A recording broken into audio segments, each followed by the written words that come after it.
කොහොමද යාළුවෝ හැමෝටම අපේ මේ channel එකේ main goal එක වෙන calm life එකක් achieve කරගන්න අවශ්‍ය වෙන steps ගැන අපි කලින් videos වල කතා කරලා තියෙනවා. ඒ අතරින් අපි hygiene එක maintain කරන එක ගැනත් කතා කළා. ඊටත් පස්සේ අපි කතා කළා body hygiene එක maintain කරන හැටි. ඉතින් අද වීඩියෝ එකෙන් කතා කරන්නේ අපි ඉන්න ස්පේස් එකේ cleanliness එක maintain කරගන්නේ කොහොමද කියන එක ගැන. ඉතින් ගෙදර අපි ඉන්න තැන අපේ හිතට හරි ලොකු බලපෑමක් කරනවා. අවුල් ගෙදරක් ඇතුලේ හිත කාම් වෙන්න බෑ. අද මේ වීඩියෝ එකෙන් home tidy routine එකක් ටිකක් deep විදිහට බලමු.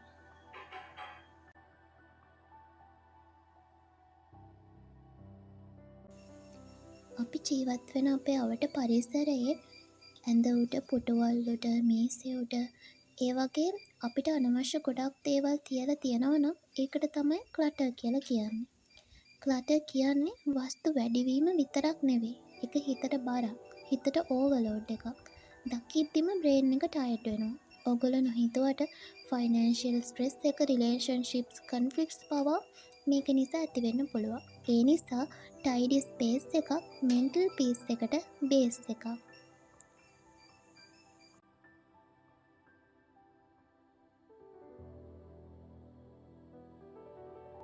දැන් ඔයගොල්ලෝ මේ වීඩියෝ එක බලලා ඔයාලගේ මුළු ගෙදරම එකපාර ක්ලීන් කරන්න කියලා ගියොත් ඔයා ඒක දිගටම කරන එකක් නැහැ. ඒ නිසා ඉස්සෙල්ලාම ඔයගොල්ලෝ ස්මෝල් zone එකක් සිලෙක්ට් කරගෙන ඒක ක්ලීන් කරන්න පටන් ගන්න. ඇත්තටම ගෙදර ඔක්කොම ක්ලීන් කරන්න කියලා හිතන එක ස්ට්‍රෙස්.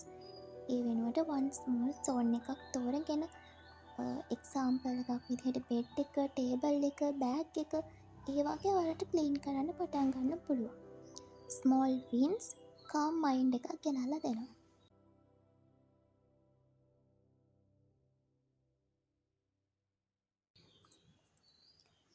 ඊළඟ ස්ටෙප් එක තමයි බෙඩ් එක ටයිඩි විදිහට තියාගන්න එක. උදේ බෙඩ් එක ටයිඩි කරගන්න එක මයින්ඩ් රීසෙට් බටන් එකක් වගේ. මම අද කන්ට්‍රෝල් එකේ ඉන්නවා කියලා බ්‍රේන් එකට යවන සිග්නල් එකක්. මේක සිම්පල් හැබිට් එකක්. නමුත් පවර්ෆුල්.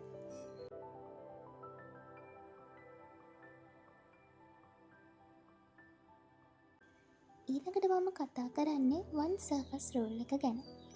ටේබල් එක, ඩෙස්ක් එක, ෂෙල්ෆ් එක ඒ වගේ එක ස්පේස් එකක් ක්ලීන් කරගන්න. එක තැනක් ක්ලීන් වුණාම අනිත් තැන් ක්ලීන් කරගන්න. මොටිවේෂන් එක ඔටෝමැටිකලි එනවා.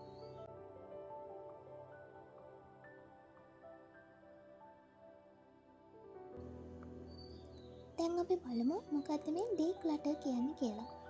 ඩීක්ලටර් කියන්නේ වස්තු ත්‍රෝ කරන එක නෙවෙයි. මේක මට ඩේලි යූස් වෙනවද? මේක දැක්කම හිතට හොඳද? මේ ප්‍රශ්න දෙක අපි අපෙන්ම අහන්න ඕනේ. අපිට යම්කිසි දෙයක් හැමදාම යූස් වෙන්නේ නැත්නම් එහෙම නැත්නම් ඒක අපේ මනසට හොඳක් නෙවෙයි නම් අපි ඒ දේ තවත් තියාගන්න ඕනේ නැහැ. ඒ වගේ දේවල් අපි අයින් කරන්න ඕනේ. ඒකට තමයි ඩීක්ලටර් කියලා කියන්නේ.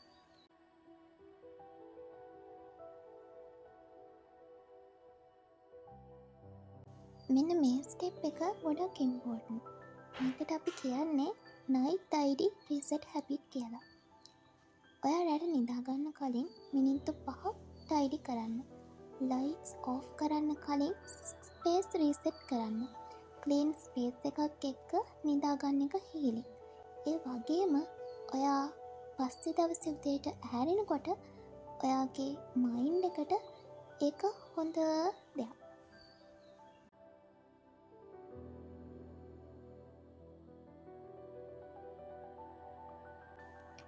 ඊළඟ එක තමයි smell and light matter.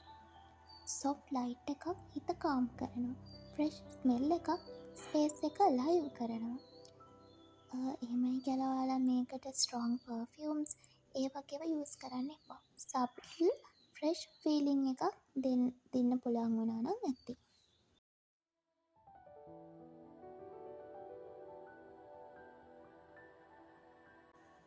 ඉතින් මේ විදිහට home tidy කරගන්න එක aesthetic එකක් විතරක් නෙවෙයි.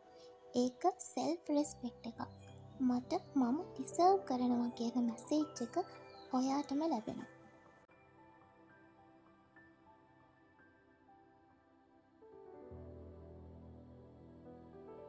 ඇත්තටම මේ වගේ හෝම් ටයිඩි කරනවා කියලා ඔයාට පර්ෆෙක්ට් හෝම් එකක් ඕන නැහැ. ඉන්ස්ටග්‍රෑම් මොඩල් හවුස් එකක් ඕනත් නැහැ.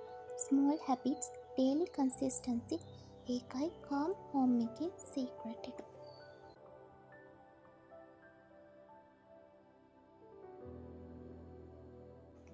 ඉතින් ඔයා ඉන්න තැන ඔයාගේ ගෙදර පිරිසිදුනාම හිතට ඉඩ ලැබෙනවා. හිත කාම් වුණාම ජීවිතය සොෆ්ට් වෙනවා. ක්ලීන් ස්පේස් එකකින් සොෆ්ට් ලයිෆ් එකක් පටන් ගන්නෙ එහෙමයි. ඉතින් අලුත් වීඩියෝ එකකින් ආයෙත් හම්බෙමු. ඔයාලට සුබ දවසක්.